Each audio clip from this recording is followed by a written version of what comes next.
The third pillar of Islam is zakah. Zakah means to purify. It means growth. And in Islam, every rich person who has a saving of more than the nisab level, more than 85 grams of gold, he or she should give 2.5% of that saving every lunar year in charity. If every rich human being gives zakat, poverty will eradicate from this world. There will not be a single human being who will die of hunger.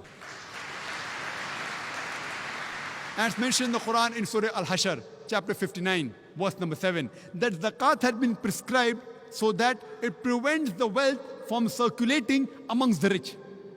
Zakat, obligatory charity, has been prescribed so that it prevents the wealth from circulating only amongst the rich.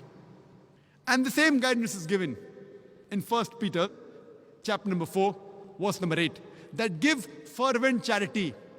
For charity covers up multitude of sins. The fourth pillar of Islam, it is Sawm, that is fasting. Every adult Muslim who's healthy, he should fast, that is abstain from food, drink and sex, from dawn to sunset, for one full lunar month, that is the month of Ramadan. This is called as Sawm, as fasting. And it's mentioned in the Quran, in Surah Baqarah, chapter number 2, verse number 183, that fasting has been prescribed to you as it was prescribed to people who came before you, so that you may learn self-restraint. The main reason for fasting, according to the Quran, is for self-restraint, is for self-control. And today the psychology they tell us that if you can control your hunger, you can control almost all your desires.